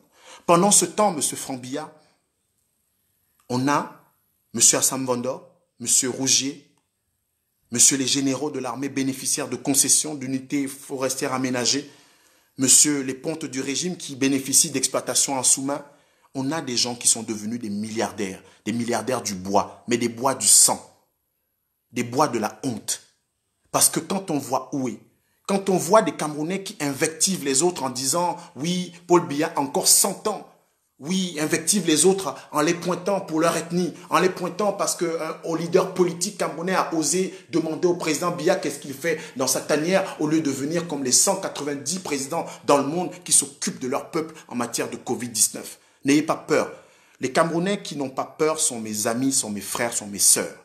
Les Camerounais qui ne se couchent pas. Les Camerounais qui ne sont pas à plat ventre. Les Camerounais qui osent regarder les autres dans les yeux. Les Camerounais qui ne sont pas hypocrites sont encore plus mes frères et mes sœurs que les autres. Parce que nous nous sommes trop couchés. Nous avons vu M. Franck Biya, M. Assam Vondor, M. Asso, Azim exploiter le bois au Cameroun, exploiter les forêts de manière absolument anarchique. Et nous avons applaudi. Nous avons été bénéficiaires de leurs subsides. Mais nous ne leur avons pas posé de questions. Nous ne leur avons pas dit, messieurs, votre argent, c'est une grande partie de notre argent. Et qu'elle doit être rétrocédée dans les caisses de l'État, mais aussi dans les actions communautaires. Cet argent doit être rétrocédé aux communes qui doivent mener le développement local au Cameroun. C'est cela. Les Camerounais qui s'appuient sur la Constitution, c'est-à-dire le bloc de constitutionnalité. Les Camerounais qui s'appuient sur le cadre légal pour avoir droit à l'information. Les Camerounais qui lisent, les Camerounais qui écoutent, les Camerounais qui ne sont pas sur le Diapap, le Congossa, des histoires à dormir debout sur les réseaux sociaux. Oui, des Camerounais qui s'occupent de leur pays. Les Camerounais qui vont regarder dans les interstices, dans les linéaments, comme ça, qui vont fouiller, qui vont fouiner. Ce sont ces Camerounais-là. Ce sont ces Camerounais qui sont encore plus mes frères, mes sœurs que d'autres. Parce que quand un Camerounais est en peine comme nos frères Debo, pour lesquels nous allons nous battre évidemment, puisque je fais ce direct en me faisant le porte-voix, M. Franck Biya, de ces populations qui vont encore être pillées si rien n'est fait. Il n'est pas question que la forêt Debo devienne une forêt d'exploitation. La forêt Debo était promise, destinée à être une forêt de conservation. Là-bas, les perroquets gris. Là-bas, les gorilles des plaines. Là-bas, les éléphants de forêt. Là-bas, les chimpanzés. Là-bas, les médicaments. Là-bas, les 13 essences qui sont inconnues encore de la science ont besoin d'être préservées. Là-bas, les populations Lok-Bakat, les populations Lok-Deng, les populations Bidot sont nos frères et sœurs. Ces citoyens ont besoin de notre protection. Ces citoyens ont besoin qu'on relaie. Ces citoyens ont besoin qu'on relaie leur engagement. Ces citoyens ont besoin qu'on les protège. Ces citoyens, comme ceux qui bordent la réserve du Dja ou l'entreprise Sud-Evea, ces populations ont besoin que nous soyons là à leur côté. Et c'est pour cette raison que nous nous engageons. À titre personnel, je le fais. Je fais, comme on dit, toute ma part. Comme journaliste, comme citoyen, comme Camerounais, parce que j'ai souvent vu des personnes m'appeler, je sais pas moi, combattant ou etc. Je suis pas un combattant. Je suis pas un combattant. Vraiment, je suis un citoyen engagé, un Camerounais engagé, un journaliste d'investigation, de solutions et citoyen qui fait son travail au service des Camerounais. On mène tous des combats, mais l'expression combattant, s'il vous plaît, ne l'utilisez plus me concernant, parce qu'elle est galvaudée. C'est comme l'expression activiste. Martin Luther King était un activiste, un grand et bel activiste. Il a transformé une partie de l'humanité. Mais au Cameroun, quand on commence à coller des noms à des personnes, ça dénature leur combat. Ce travail, il est intellectuel. Intellectuel, ce n'est pas un gros mot. N'ayez pas peur de vous faire appeler intellectuel. L'intellectuel, c'est d'utiliser son cerveau. C'est d'utiliser ses connaissances. C'est d'utiliser ses méninges au service de causes, au service de situations, au service de solutions. C'est cela l'intellectuel. Et je me situe du côté de ces intellectuels camerounais. Ces intellectuels camerounais qui veulent mobiliser leurs connaissances pour que notre forêt ne soit pas pillée. Qui veulent mobiliser leurs connaissances pour que notre forêt n'appartiennent plus à des personnes. Vous savez que dans notre pays, on a attribué une propriété pleine, totale, en violation de l'ordonnance de 74 sur le domaine privé et public de l'État à une entreprise qui exploite de l'EVA au Cameroun. On l'a fait dans notre pays. Et cela, personne ne le sait. Personne ne s'engage et ne s'insurge contre ça. Et après, on va se battre pour nous dire que les Bamileke, les Bamou, les Barkossi, etc. ont des terrains qui volent, qui pillent, alors que des entreprises comme la compagnie fruitière, la PHP, disposent de 5% des hectares dans le Mungo, entre Loum, Penja et Mbanga, 5% sur 160 000 hectares. Ils ont 5 600 hectares. 5 600. 5 600 hectares qu'on a donné cadeau, Ndjor, à la PHP. Cadeau. Combien de Camerounais ont 5 600 hectares? Combien de Camerounais? Combien de Camerounais? Pourquoi on se déteste? Pourquoi on est là sur des histoires de portions de 200 mètres carrés à Douala, 400 mètres, alors qu'on donne à des Français, à des Suisses, à des Européens, on leur donne 5000 hectares dans le Mungo. Voilà la situation du Cameroun. Et les concessions qui vont être attribuées bientôt pour l'exploitation forestière d'Edo. Les concessions d'Edo, les concessions de la forêt d'Ebo, autant pour moi, c'est 84 000 hectares sur 150 000. Vous savez ce que ça représente? On a 16 millions pratiquement d'hectares de forêt au Cameroun. Donc quand on donne 150 000 hectares, c'est 1%. Et 84 000, c'est 0,80%. On va donner 0,80% des forêts au Cameroun à une personne qui va s'enrichir au détriment des populations, au détriment de la commune, des communes de Yabassi, de Yingi, des communes de Ngambé. Et nous, on va nous demander en France de cotiser tout le temps pour les populations, pour envoyer des Western Union à nos familles. On va nous demander tout le temps d'envoyer l'argent à nos mères, nos frères, nos sœurs pour construire le centre de santé, alors qu'il y a des gens qui exploitent le pétrole vert. Voilà ça, la situation du Cameroun, M. Frambilla. C'est pour ça que j'ai tenu aux Chinois, oui, aux Philippins. Parce que, oui, M. Frambilla, voilà une autre situation. Parce que cette vidéo en direct, ce direct citoyen, ne pouvait pas se terminer comme ça, sans évoquer la situation des Chinois. À partir du moment où l'Union européenne, avec un certain nombre de directives, avec un certain nombre d'accords sur la transparence, sur l'information, sur le processus, sur les attributions, sur la gestion durable des forêts, l'implication des communautés dans les articles 31 à 39 de la loi de 94. À partir du moment où la loi de 94, en son article 71, prescrit qu'en 1999, le Cameroun ne doit plus exporter les grumes en l'état, eh bien les forestiers camerounais ont trouvé une autre astuce. Quand ce n'est pas des entreprises belges comme Somex ou comme Danzier Group ou Rougier en France qui font ami-ami avec ces forestiers véreux, ce sont des Chinois et des Philippins qui nous achètent notre bois. Parce que là-bas en Chine, il n'y a pas de normes. Là-bas en Chine, il n'y a pas de standards. Là-bas en Chine, on prend tout le bois, notamment l'Ayus. Oui, le bois blanc léger et le sapeli, le bois rouge lourd.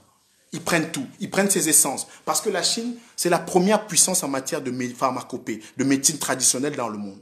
C'est le premier marché en matière de médecine traditionnelle. Et les Chinois ne feraient pas de médecine traditionnelle encore plus renforcée s'ils ne venaient pas trouver sur les terres d'Afrique, sur les terres du bassin du Congo, sur ces 4 millions de kilomètres carrés de poumons de la planète, de massifs forestiers, le deuxième dans le monde, s'ils ne venaient pas trouver ces essences rares. Voilà cela. Voilà les enjeux du Cameroun. Les enjeux du Cameroun ce ne sont pas les batailles entre l'ethnie de responsables et d'hommes politiques, entre clans, entre Bamileke qui auraient envahi je ne sais pas trop qui, ou Bamoun qui serait à Kiosi, ou Douala qui serait pas quoi, ou Ekan je ne sais pas trop quoi. La diversion et la bêtise que nous avons instaurée sur les réseaux sociaux, l'enjeu du Cameroun, les enjeux du Cameroun, c'est cela. C'est de s'occuper de nos affaires. C'est de s'occuper de ceux qui nous pillent, de s'occuper de ceux qui ont pris entre 2000 et 2020 plus de 2500 milliards, qui ont extrait, qui ont profité de l'argent des Camerounais pour s'enrichir. Ces 2500 milliards, M. Malachi, on a prévu pour 1800 milliards de faire la couverture maladie universelle. Ça fait 15 ans que le Cameroun attend la couverture maladie universelle. Il y a 4 ans exactement. Je suis coordonnateur d'un collectif Plus Jamais Ça consacré à l'assurance maladie et à la santé au Cameroun. Le collectif Plus Jamais Ça. Oui, nous faisons des dons, nous faisons des études, mais surtout des plaidoyers. Nous nous sommes intéressés à la question de la couverture maladie universelle, qui est une traduction du système assurantiel, dont l'assurance maladie, qui vient justement sur le plan formel de ce qu'a fait Bismarck en Allemagne et surtout le général de Gaulle à partir de 1945 en France. Eh bien, au Cameroun, on a dit qu'il y avait 185 pathologies qui allaient être prises en charge dans le protocole qui avait été défini et que 1800 milliards allaient être consacrés à l'assurance, donc à la couverture maladie universelle, M. Malachi Manaouda. Imaginez que nous ayons ces 1800 milliards de l'exploitation forestière. On aurait des Camerounais aujourd'hui qui seraient pris en charge. On aurait des respirateurs. On aurait des centres dédiés Covid de haut niveau. On aurait la proximité comme au Botswana, ce pays qui est en train de se préqualifier pour l'émergence définie au sens des organisations financières internationales. Parce qu'au Botswana, tous les 8 km, il y a un centre de santé. Tous les 8 km au Botswana, il y a un centre de santé. Au Botswana, sur notre continent, l'Afrique. Et donc, les 1800 milliards qui procéderaient de l'exploitation forestière, donc des pénalités qui sont payées, des impôts qui sont payés normalement, et puis aussi de la lutte contre l'exploitation illégale, l'exploitation anarchique et les ventes de coupes sauvages, eh bien, on aurait cet argent-là. On ne serait pas obligé tout le temps d'être les mamelles nourricières à la fois de nos familles, de nos contrées, de nos régions, de nos terroirs. On aurait l'argent pour que chaque Camerounais puisse se soigner, pour que chaque Camerounais puisse bénéficier du produit. Quand un Camerounais écoute à la radio en décembre dernier, en décembre 2019, et qu'on lui dise que la loi des finances a prévu un budget pour 4 950 milliards, qu'est-ce qu'il se dit? Et on lui dit que le bois, la forêt, c'est 5% du PIB, donc de la richesse produite par les Camerounais, mieux que ces 30% des recettes d'exportation, des exportations du Cameroun, en dehors du pétrole. Il se dit naturellement que ce sera des retombées dans son assiette, le panier de la ménagère, sur son chemin, la route pavée, bitumée, aménagée. Il se dit que les centres de santé, comme celui de Oué, deviendraient modernes. Mais qu'est-ce qu'il voit? Il voit passer des grumiers, il voit passer des Ndimtete, il voit passer des 4x4, il voit passer des riches, il va passer la poussière. Tout ce qu'il reçoit, c'est la poussière et l'arrogance. Alors que sur 21 millions d'hectares de forêt, nous n'en avons plus que 16 millions. Donc il y a 4 millions, 6 millions, autant pour moi, d'hectares de forêt qui ont disparu et qui sont dans les poches, dans les maisons cossues, dans les villas cossues, dans les comptes en banque aux îles Caïmans, dans les comptes en banque en France, dans les comptes en banque en Suisse, dans les comptes en banque en Europe.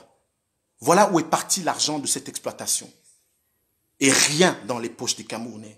Et rien dans les populations, les postes des populations des Oué, et maintenant les populations de la forêt des Beaux, qui vont subir cette exploitation forestière sur 85 000 hectares, sur 150 000, on aura dans les prochaines années encore, les prochaines années, une autre source de dégradation de nos forêts, une autre source de réchauffement climatique, une autre source de pillage de nos richesses, une autre source de désolation dans nos régions. Ces populations, je m'en suis fait le porte-parole, le porte-voix ce soir. Ces populations, j'ai voulu que nous parlions ensemble d'une même voix. Ces populations, j'ai souhaité que nous leur adressions un salut fraternel. Ces populations, j'ai voulu et souhaité, en disant à mes frères et sœurs là-bas qu'il n'était pas question que nous soyons à la traîne de cette initiative qui a été prise par un certain nombre d'ONG, de cette initiative qui a été prise par un certain nombre de citoyens pour que nous puissions accompagner ces populations de Yingi, ces populations de Yabassi, ces populations Lokbakat, Lokdeng, ces populations dites Bidot, ces populations qui sont en train de rechercher le secours de leurs frères du Cameroun pour que cette forêt des Beaux ne tombe pas sous les fourches codines, M. Frambilla, de ceux qui pillent, de ceux qui exploitent, de ceux qui gagnent des milliards sur le dos de la forêt, de ceux qui gagnent des milliards sur le dos des gorilles, des chimpanzés, des éléphants de forêt, de ceux qui gagnent des milliards sur le dos des perroquets gris, de ceux qui gagnent des milliards sur le dos de ces essences qui peuvent nous permettre d'être aussi puissants que la Chine en matière de pharmacopée traditionnelle. Oui, M. Frambilla, je fais partie des Camerounais qui, de manière très très claire, disent que chaque chose qui concerne le Cameroun le concerne. Je fais partie des Camerounais qui ne vont pas accepter que ceux qui ont bénéficié et profité des largesses du régime Biya soient encore ceux qui vont nous dire demain comment on va être dirigé le Cameroun. Je fais partie de cette génération qui, en matière de forêt, de cette génération qui, en matière géopolitique au Cameroun, l'armée, qui, en matière économique, qui, en matière stratégique, qui, en matière de santé, je fais partie de cette population, catégorie de la population qui ne se couchera jamais.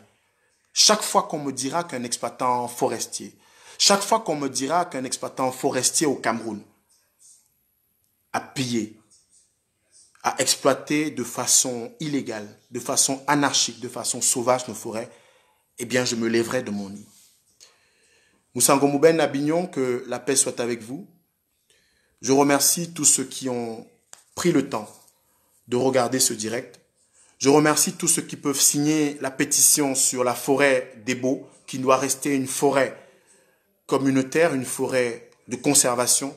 Je remercie ceux qui souhaitent que la forêt des Beaux, conformément à ce qui avait été dit à la présidente de la République en 2006 aux populations, je souhaiterais que le décret transformant la forêt des Beaux en parc national soit signé par le président de la République, Paul Biya, ou le président de la République du Cameroun.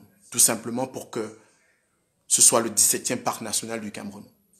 Je souhaiterais que chaque Camerounais s'occupe de notre pays, pas de l'ethnie du président, de l'ethnie de l'opposant, mais aussi que les Camerounais commencent à se préoccuper de questions sérieuses, de questions structurelles concernant notre pays. Monsieur Frambilla, tous les jours, au besoin, j'ai une chaîne YouTube, Abdelaziz Moundendjibam, j'ai une page Facebook, que beaucoup regardent, eh bien, ce sera l'instrument de cette veille, de cette vigilance. Avec des confrères, avec des journalistes camerounais et africains, nous allons lancer dans les prochains jours un portail Internet qui sera dédié à l'investigation citoyenne. Un portail Internet qui, grâce au soutien des Camerounais et africains, pour lesquels nous allons lancer une souscription. Parce que pour que ce journalisme indépendant et citoyen naisse en Afrique et au Cameroun, il faudrait que vous puissiez soutenir des journalistes d'investigation, des journalistes citoyens, des journalistes conséquents. Et à travers cette initiative, oui, à travers cette initiative, je mettrai le lien de la pétition, pour ceux qui demandent la pétition, je mettrai le lien de la pétition sur ma page Facebook Abdelaziz Moundendjibam. Cette pétition, vous devez massivement la signer. Ce bruit, vous devez massivement le faire pour nos forêts, pour nos populations, pour les populations du Dia, pour les populations du Mbamekim, pour les populations du Cameroun qui sont dans ces 224 000 km² consacrés à la forêt. Pour aussi, comme je l'ai dit tout à l'heure, que ce journalisme de l'investigation, de la citoyenneté puisse devenir un journalisme quotidien au Cameroun. Nous allons terminer ce direct en saluant l'ensemble de ceux qui ont aidé à préparer cette interpellation. Je salue le jeune Moïse Bomonjaïou qui a bien voulu me faire part du documentaire que je publierai tout à l'heure à 21h sur la page YouTube, la chaîne YouTube Abdelaziz Moundendjibam. Il a réalisé ce documentaire avec une équipe dont M. Fossa. Il a réalisé ce documentaire. Oui, ce documentaire pour sensibiliser. Oui, ma chère sœur, ce site dont j'ai parlé sera une sorte de Mediapart, c'est vrai, mais aussi à notre sauce, acclimaté selon nos talents, nos compétences et puis notre engagement. Nous allons vous solliciter pour que chacune et chacun d'entre vous qui souhaite que les journalistes camerounais soient engagés, Nous allons vous solliciter pour que ceux qui veulent que l'investigation citoyenne soit au service du changement en Afrique, au Cameroun, eh bien, nous allons vous solliciter pour que vous puissiez accompagner notre action. Nous ne voulons pas travailler pour les médias occidentaux. Nous ne voulons pas travailler pour les autres. Nous ne voulons pas travailler pour ceux qui vont nous dicter la manière dont nous allons écrire nos papiers, faire nos reportages et faire nos documentaires.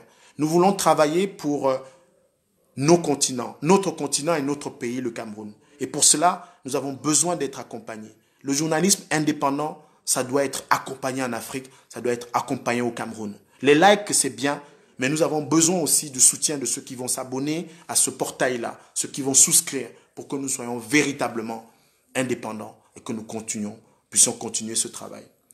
Moussa Ngomouben Nabignon, que la paix soit avec vous. Je vous laisse en compagnie de mon frère Junior Senghar et de Mewe. Mewe que je salue. Le professeur Awolowo, le professeur du Zoblazo, qui a rendu hommage au pays des Lions Indomptables, qui a rendu hommage au pays de Francis Bébé, au pays d'Alexandre Douleur-Douala, au pays de Manu Dibango, au pays de Larodia, qui a rendu hommage au pays de Kadido Fosso, au pays de Ndongo Esomba, qui a rendu hommage au pays de Ndongo Ebanga, de Jean-Marie Emebe, qui a rendu hommage au pays de Thomas Nkono, de Samuel Eto'o, de tous ces grands Camerounais qui ont fait rayonner le nom de notre pays dans le monde. Junior Senghar qui, très jeune, a parlé de panafricanisme, non au tribalisme.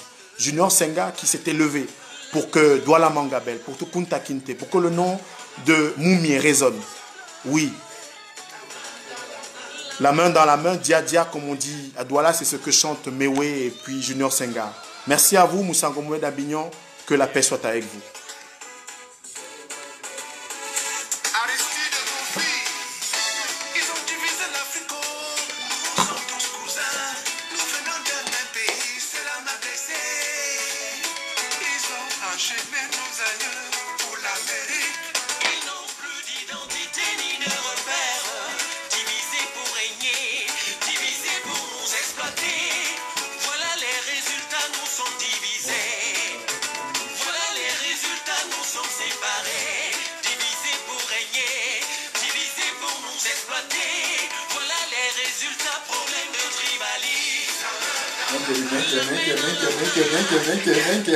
Oui, écrasé. Aïe.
Madame Martine Touré. Africa Jazz.